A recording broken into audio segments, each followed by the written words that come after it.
अनंत कोटी ब्रह्मांड नायक महाराजाधिराज योगीराज परब्रह्म सच्चिदानंद भक्त प्रतिपालक शेगाव निवासी समर्थ सद्गुरू श्री गजानन महाराज की जय. नमस्कार. आपल्या गुरुस्तुती या चॅनलवर सगळ्यांचे स्वागत आहे. आपण आपले काही अनुभव असतील तर ते आम्हाला नक्की कळवा. ते आपण आपल्या चॅनलवर सांगू.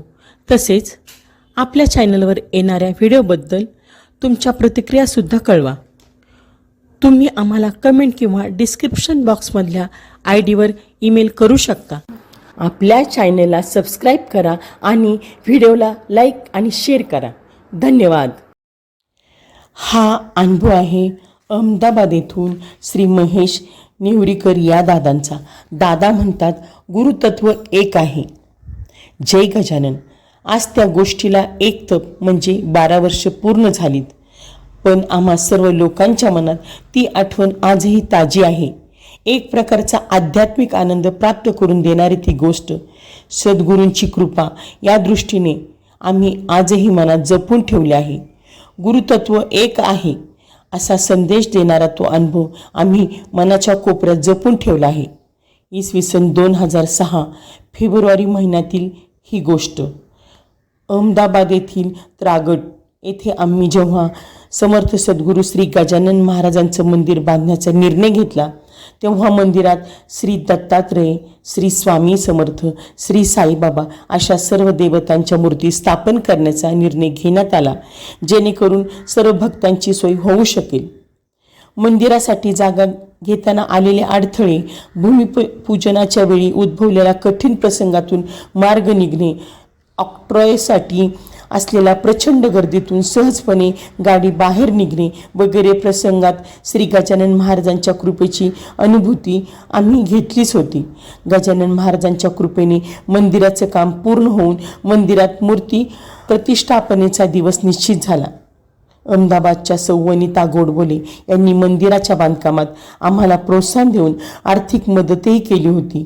त्यांनी अशी इच्छा व्यक्त केली की महाराजांच्या मूर्तीसमोर चांदीच्या पादुका असाव्यात. स्थापनेचा दिवस जवळ येत होता.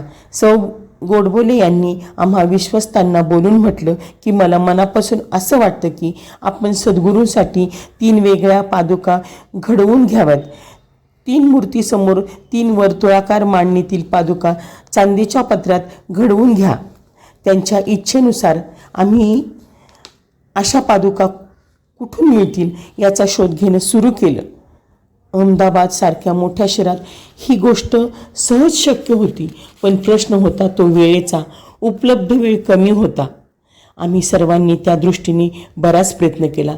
बऱ्याच सोनाराकडे दुकानातून फिरलो, पण कुणीही त्या ठरलेल्या वेळात पादुका देण्यास तयार झाला नाही.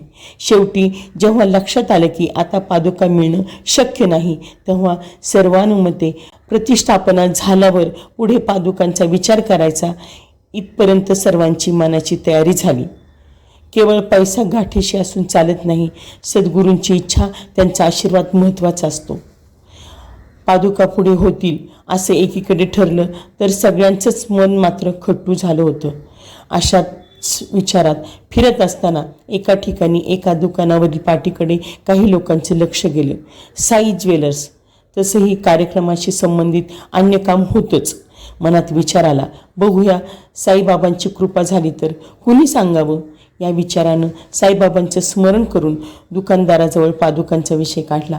दुकानदार म्हणाला, हे काम ना 1 दिवसाचं आहे, सहज व्हायला हवं. त्याला विचारलं, तुम्ही कराल? म्हणाला, का नाही करणार, मला द्या.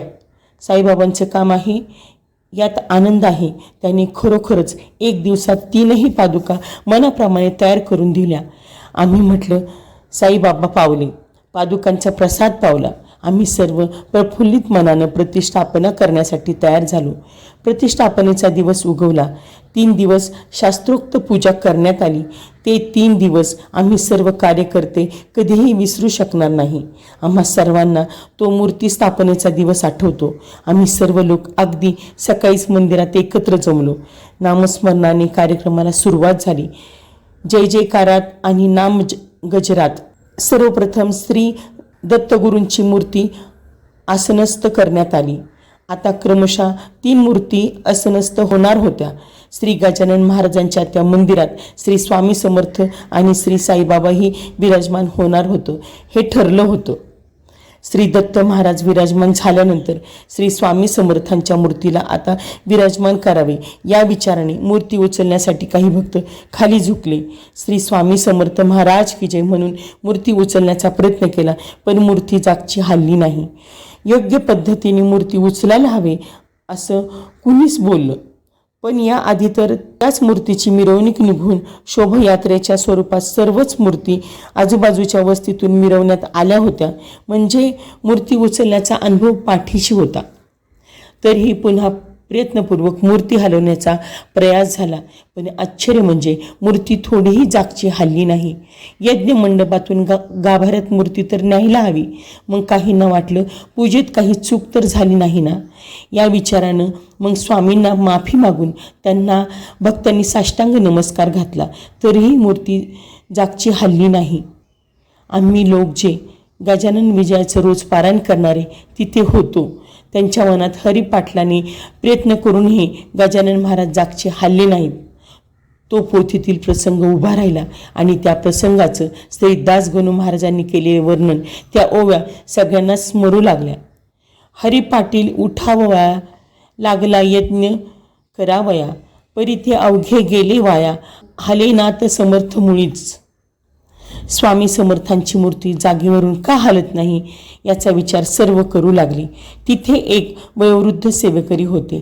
ते सगळ्यांना सांगू लागले, आपण गजानन महाराजांचं मंदिर मनात योजून कार्य करतो आहे. प्रथम गजानन महाराजांची मूर्ती आसनस्थ करा, नंतर स्वामींना विनंती करा. त्यांच्या विनंतीस मान देऊन सर्वानुमते मग प्रथम श्री गजानन महाराजांची मूर्ती स्थानापन्न करण्यात आली आणि नंतर स्वामींच्या मूर्तीला प्रार्थनापूर्वक तिथून हलवण्यात आलं. आश्चर्य म्हणजे आता ती मूर्ती विना साया सहजपणे उचलल्या गेली. सर्वांनी गजानन महाराज, स्वामी समर्थ, साई महाराज, दत्तगुरू सर्वांचाच उंच स्वरात जयघोष केला. त्या दिवशीच्या त्या अनुभवानंतर प्रत्येकच भक्त मनातून आनंदित झाला होता. नंतर त्या सर्व मूर्तीसमोर जो तो प्रार्थनापूर्वक हात जोडून उभा राहिला, तेव्हा तिथे असलेल्या प्रत्येकालाच मनातून एक गोष्ट पटली होती, ती म्हणजे गुरुतत्व एक आहे. आपल्या सद्गुरूंना मनापासून साथ घाला, ते तुमच्या हाकेला धावून येतील. मग भलेही सद्गुरूसमोर उभं झाल्यानंतर कुणी ओम साईराम म्हणेल, कुणी श्री स्वामी समर्थ जय जय स्वामी समर्थ म्हणेल, तर कुणी म्हणेल श्री गजानन जय गजानन, श्री गजानन जय गजानन. गण गण गणात बोते, गण गण गणात बोते.